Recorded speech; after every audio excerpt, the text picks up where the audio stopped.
وقالوا ما هي إلا حياتنا الدنيا نموت ونحيا وما يهلكنا إلا الدهر وما لهم بذلك من علم إن هم إلا يظنون.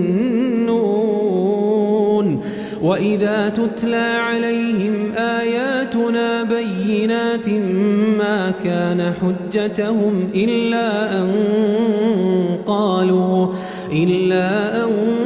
ائتوا بآبائنا إن كنتم صادقين.